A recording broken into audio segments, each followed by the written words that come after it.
Retomamos las ponencias del día de hoy presentando al presbítero Alejandro Guerrero, quien desarrollará la tercera disertación de esta jornada, con su ponencia La persona en el pensamiento de Karol Józef Wojtyła. El presbítero Alejandro nació en el año 1978, procedente de La Zulita, Estado Mérida. Realizó sus estudios en el Seminario Arquidiocesano San Buenaventura de Mérida, es bachiller en Humanidades, técnico superior universitario en Administración de Empresas, licenciado en Teología. También realizó sus estudios filosóficos en esta institución. Ha realizado diversos cursos, entre los cuales destacan la Gestión Eclesiástica 2014, Producción, Locución y Publicidad Radiofónica del 2014, un diplomado en Filosofía de la Religión. Dentro de su experiencia laboral, fungió como formador de este seminario entre los años 2002 y 2003 y ha desempeñado su ministerio sacerdotal en diversas parroquias de la Arquidiócesis de Mérida. Actualmente se desempeña como profesor ordinario de nuestro seminario arquidiocesano San Buenaventura de Mérida. Le damos la bienvenida a Padre Alejandro con un fuerte aplauso.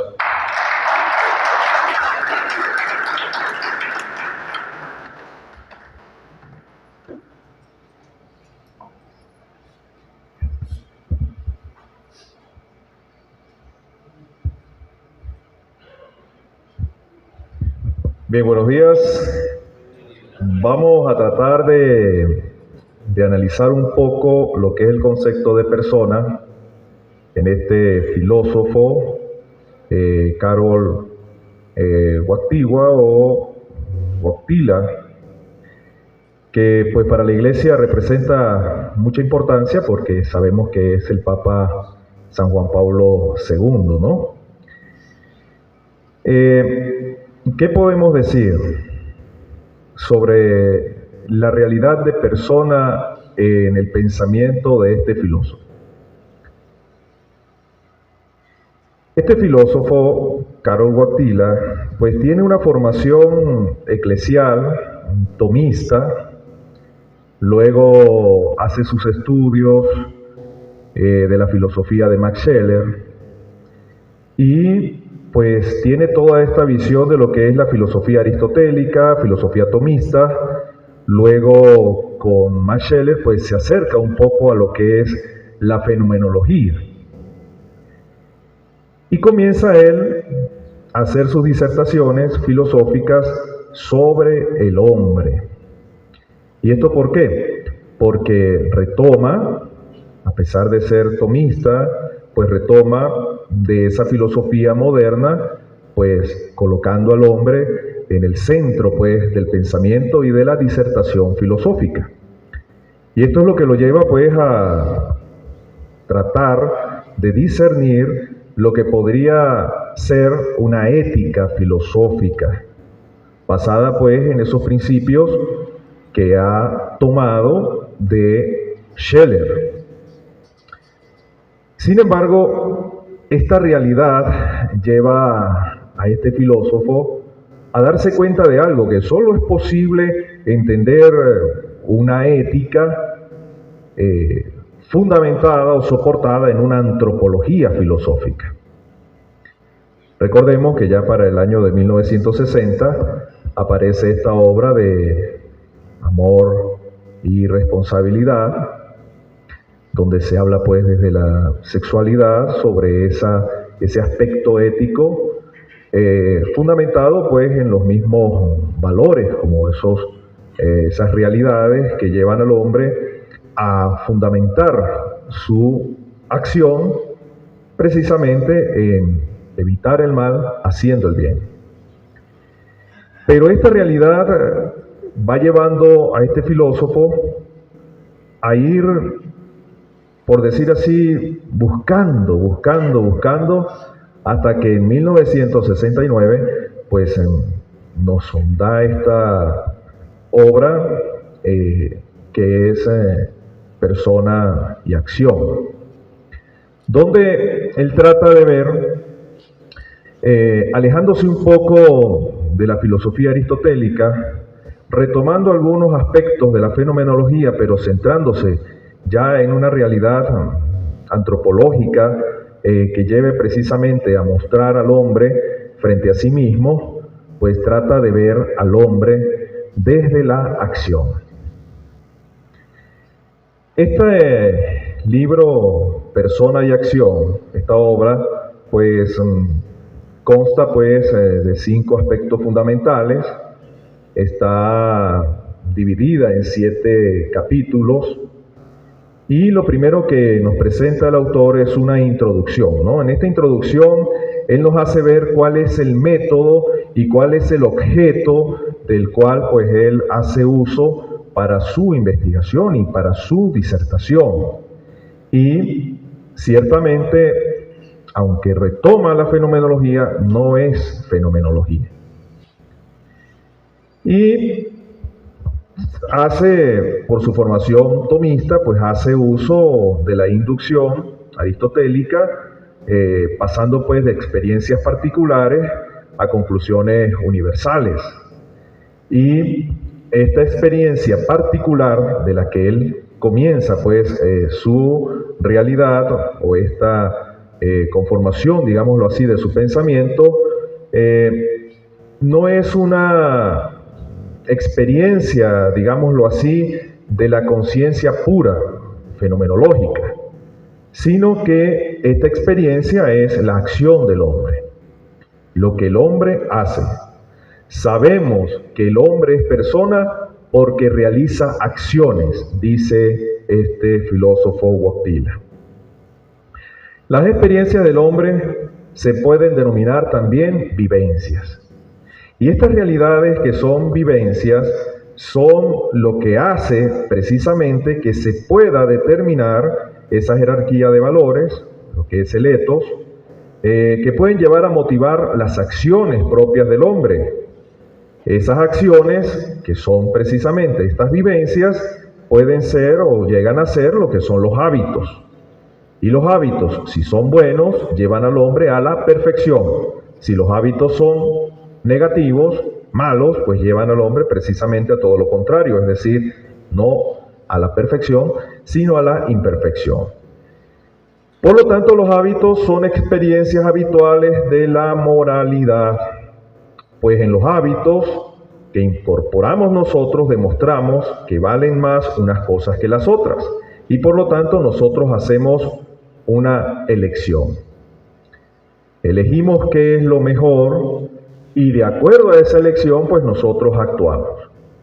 Y esto es necesario, pues, tenerlo siempre presente porque nos ayuda incluso a discernir lo que debe ser nuestro comportamiento y nuestra realidad como iglesia, y principalmente acá en esta casa de formación, cuando nosotros, precisamente, llevando o teniendo en cuenta lo que nos dice a nosotros este texto, pues nosotros optamos, ¿sí? Optamos por el bien, optamos por el deber, optamos por lo que es bueno. En la primera parte nosotros encontramos lo que es la conciencia y la operatividad, ¿sí? La conciencia y la operatividad. Y entonces aquí se hace incluso una crítica a lo que es el emocionalismo de Scheler, y se habla precisamente de la emocionalización de la conciencia, ¿sí? Y entonces, para Scheler, las acciones en sí no se realizan, sino que se experimentan, ¿sí? Para él uno experimenta esa realidad de la acción como tal, desde el punto de vista ético, pero no se realizan como tal. Experimentamos, no las realizamos. Entonces, Wojtyla dice, no, esto no puede ser. Yo tengo que hacer las acciones, yo tengo que realizarlas. Y solo experimento lo que soy en sí gracias a las acciones que realizo, que me llevan precisamente a ser responsable de ellas. Y al ser responsable de mis acciones, pues estas acciones tienen un carácter moral. La experiencia de la moralidad se formula con algo que es interesante en el pensamiento de este filósofo, es el puedo, pero no tengo que. Él dice, puedo, pero no tengo que. Y esto nos lleva a optar. Y hay que tener cuidado con lo que analizamos cuando escuchamos esta expresión de Wojtyla del puedo, pero no tengo que, es sobre la realidad del bien. Nosotros, por ejemplo, vemos a un hermano que está necesitado de algo. Y entonces yo digo, bueno, yo puedo ayudarlo, pero no estoy obligado a ayudarlo, ¿cierto? Pero si yo opto por ayudarlo sin tener la obligación, estoy haciendo realmente el bien. Porque si yo hago el bien porque estoy obligado, pues entonces eso no tiene sentido. Entonces él lo dice muy claro, puedo, pero no tengo que. Es decir, yo tengo que ayudarlo, pero no estoy obligado a ayudarlo. Puedo ayudarlo, pero no tengo que hacerlo. Es decir, nada me obliga a hacerlo. Pero yo opto por hacerlo precisamente porque opto por hacer el bien. Y esa es la acción buena. La acción con la que yo respondo a esta experiencia es la acción de la persona, el actus personae, ¿sí? Es la acción de la persona. Hay que distinguir dos cosas: las acciones del hombre y el hombre en acción, ¿sí? Las acciones del hombre tienen que ver con la voluntad. Y el hombre en acción como tal, o la persona en acto, es cuando uno realiza una serie de operaciones, actividades o acciones que no tienen que ver con la voluntad. Y eso es importante tenerlo presente. En este primer apartado encontramos nosotros algo que nos lleva a un fundamento propio del pensamiento de Wojtyla, que es: no siempre podemos hacer el bien, pero siempre podemos evitar hacer el mal. Porque a veces las condiciones no nos permiten a nosotros hacer el bien, pero sí tenemos la capacidad y posibilidad de evitar hacer el mal. Y esto es fundamental para toda ética, para todo comportamiento, para toda acción del ser del hombre. En el segundo apartado encontramos lo que es trascendencia de la persona en la acción, ¿sí? Y entonces, allí Wojtyla lo que logra es, en cierto modo, superar lo que es el inmanentismo moderno, ¿no? Lo que es todo inmanente, es decir, todo lo interno es lo que hace ver al hombre como persona, y él comienza a decir, no es esa realidad.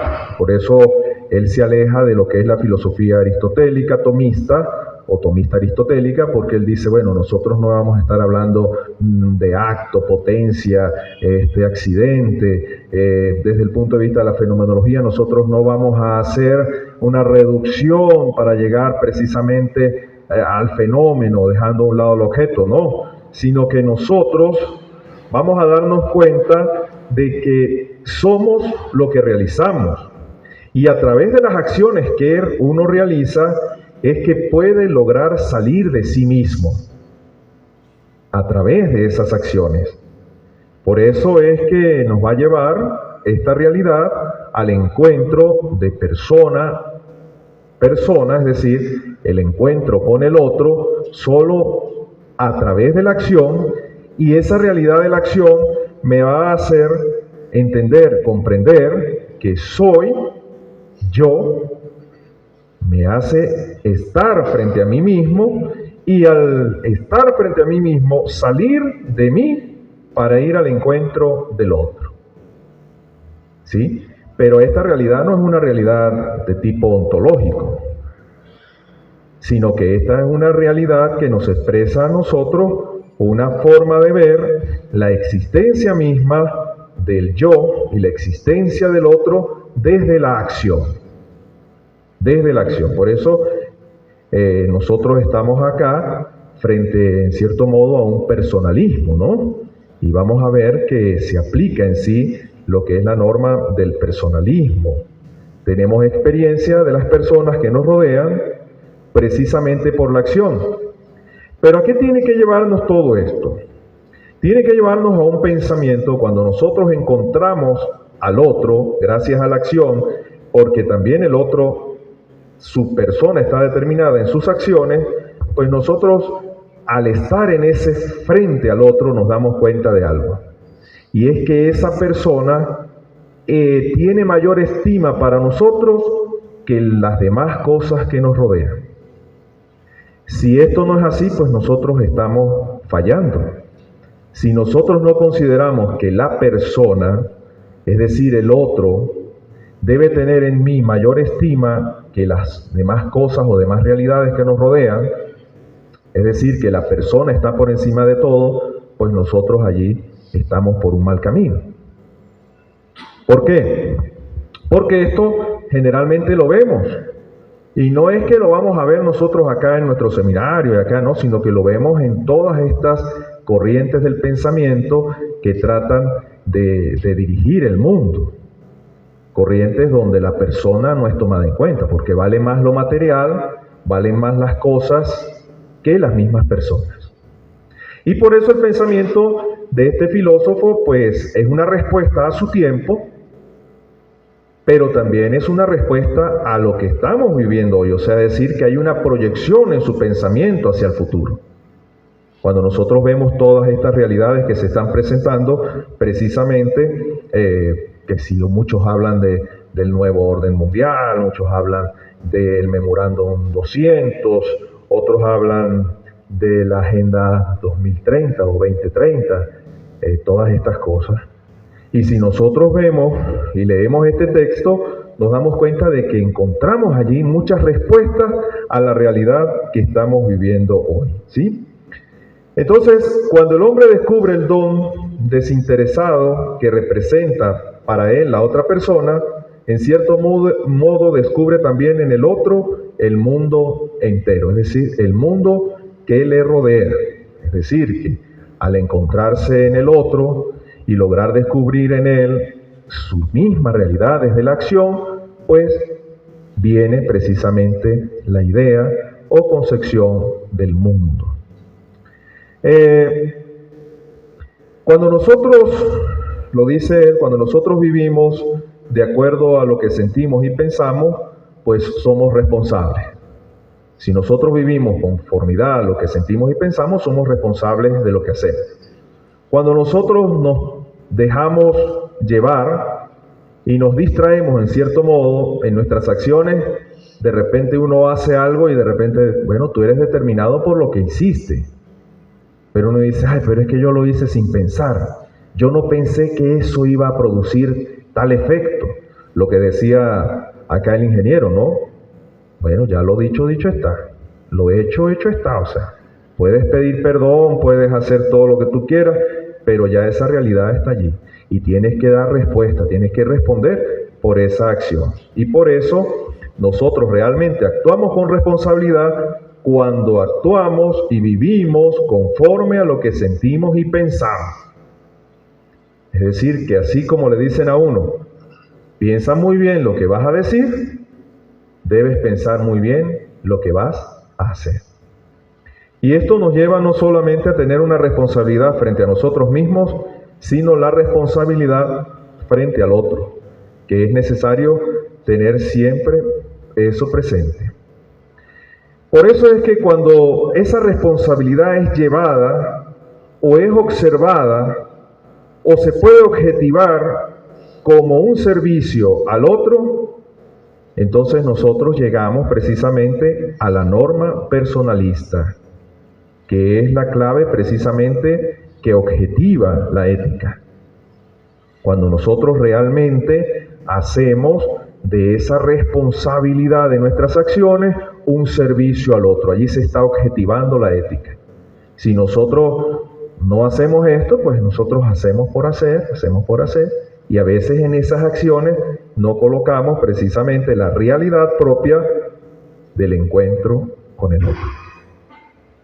Aquí, Karol Wojtyła supera precisamente aquella realidad dialéctica de Hegel del amo y el esclavo, ¿no? Los que han estudiado Hegel pues saben muy bien aquella dialéctica del amo y el esclavo, donde una conciencia quiere acabar con la otra conciencia, sin darse cuenta que al acabar con la otra conciencia pues deja de ser conciencia como tal. Karol Wojtyla lo supera porque él dice, bueno, nosotros no vivimos precisamente esta realidad de esta dialéctica del amo y el esclavo, sino que nosotros debemos vivir en la objetividad propia de la ética al poner la responsabilidad de nuestros actos al servicio de los demás, al servicio del otro. Luego, en el tercer apartado, encontramos lo que es la integración y la psique, que allí pues se hace precisamente una superación de lo que es la nociología atomista y pues nos lleva precisamente a determinar que la persona solo es posible ser conocida, entendida, comprendida, como sea, desde la experiencia de la acción. Y puedo realizar, digámoslo así, esta abstracción de la realidad de persona en las experiencias puntuales. Y al tratar de formular esta realidad, pues nosotros nos damos cuenta de nuestra existencia frente al otro. Todas estas cosas nos llevan pues a la realidad de saber que estamos integrados, que estamos formando una realidad social, una realidad frente al otro, no somos solos en el mundo, nuestras acciones dan sentido a nuestra existencia, las acciones de los otros yo, es decir, del tú, del que está allí frente a mí, también determinan su existencia, pero esto solo es posible en una realidad donde nos damos cuenta que somos el uno frente al otro y que la determinación del uno hace que el otro sea posible también determinado. No es una objetivación, como decía Sartre, ¿no? Yo logro objetivar al otro y lo hago mío, es decir, lo hago objeto, sino es una realidad de encuentro con el otro, pero para esto es preciso que exista una, digamos así, como decimos nosotros, poner todos los 5 sentidos activos. La inteligencia, la afectividad, el lenguaje, todas las capacidades participan directamente en lo que va a hablar, que es un término muy fundamental, que es la experiencia. ¿Sí? Todos estos elementos participan en lo que es la experiencia. En el cuarto apartado encontramos lo que es la participación. Y en esta participación se nos va a hablar precisamente de ese participar en la acción de las otras personas, y aquí se logra superar el individualismo, el colectivismo. ¿Y esto por qué? Porque precisamente nosotros no podemos actuar como decir, bueno, mis actos son míos y no inciden en la vida de los demás. Todo acto incide en la vida de los demás. Y los actos de los demás inciden también en nuestra vida, es decir, tienen alguna proyección. De alguna forma hacen, como se dice popularmente, mella en nuestra vida. Bien sea para bien, bien sea para mal. Y ahí es donde nosotros encontramos dos realidades.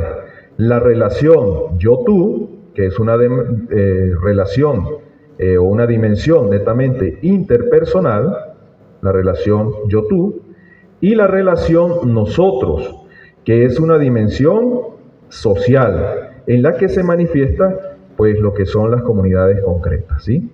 Incluso lo que hablábamos anteriormente con la cuestión de la comunicación interpersonal, la comunicación subgrupal y todas estas cosas. O de repente, pues también esa realidad de nosotros como Iglesia de Cristo. Dice Wojtyla lo siguiente: el hombre es por naturaleza persona, porque la acción revela a la persona, y al mirar a la persona lo logramos a través de sus acciones. Es decir, que esta realidad nos lleva a una comunión, a un estar en relación interpersonal. Pero esta realidad no nos lleva solamente a un significado ético, sino a una realidad desde el punto de vista ontológico, ¿no? Sin embargo, la manifestación de la acción se hace solamente desde la objetivación del hombre como persona.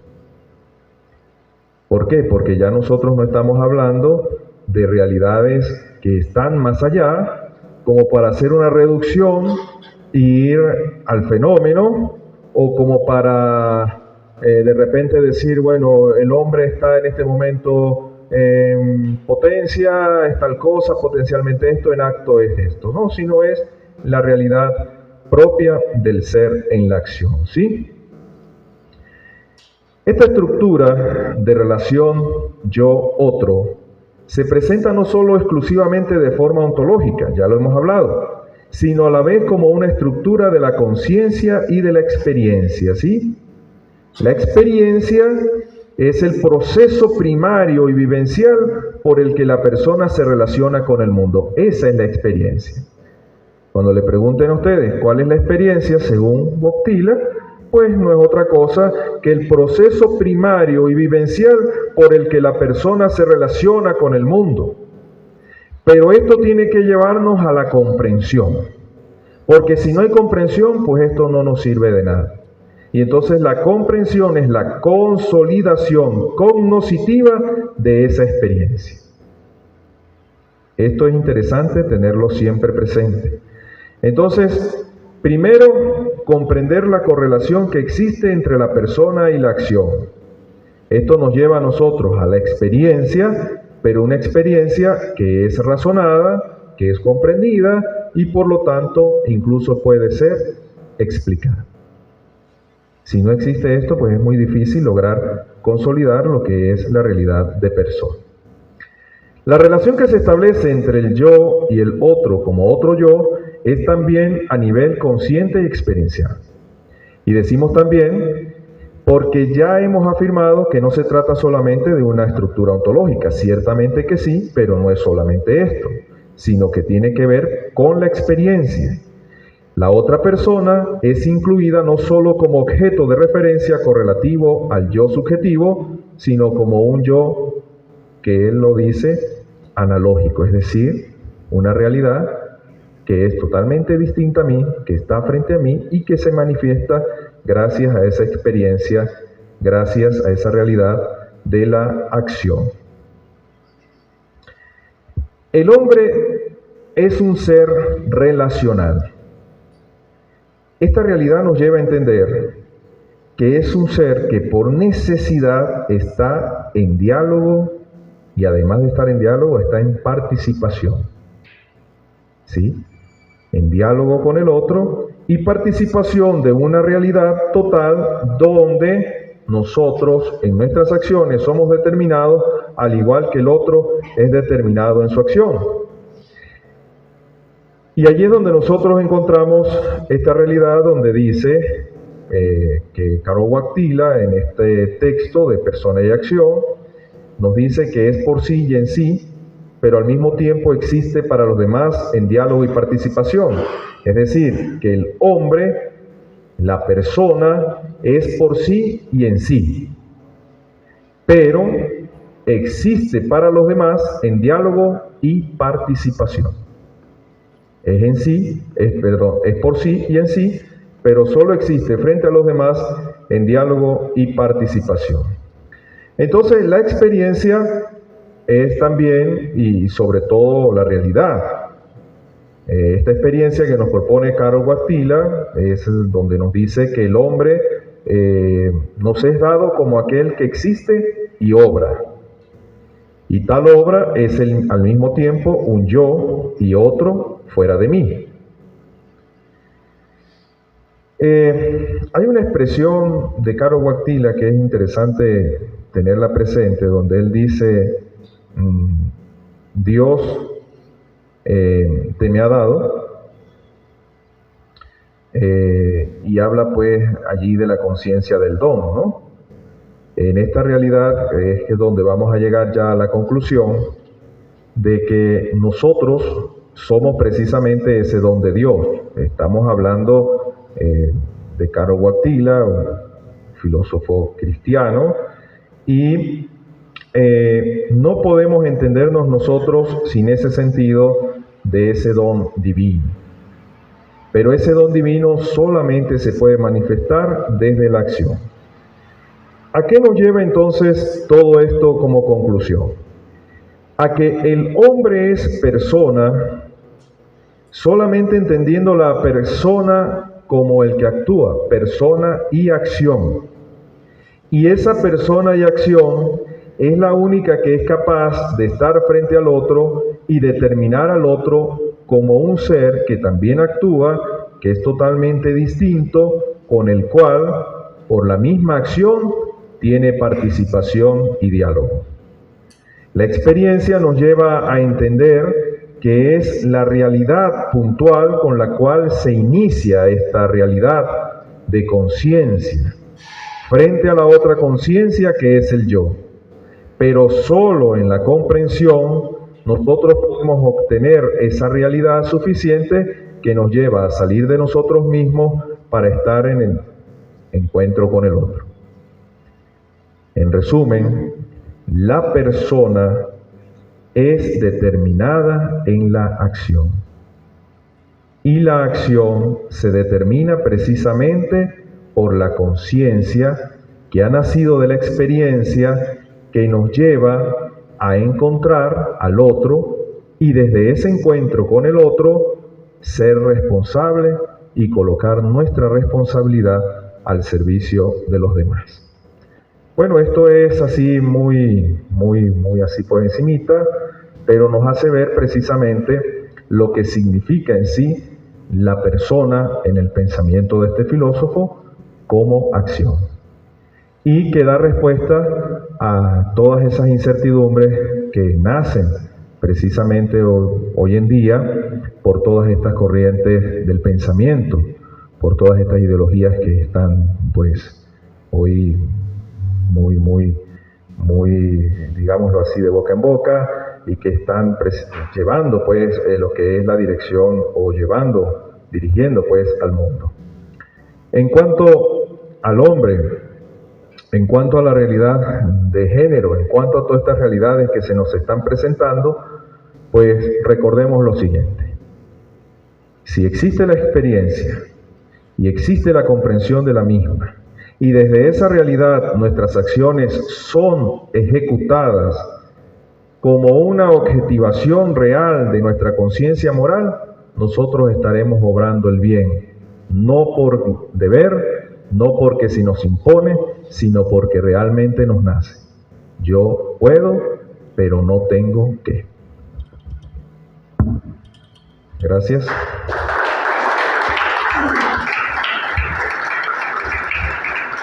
Gracias.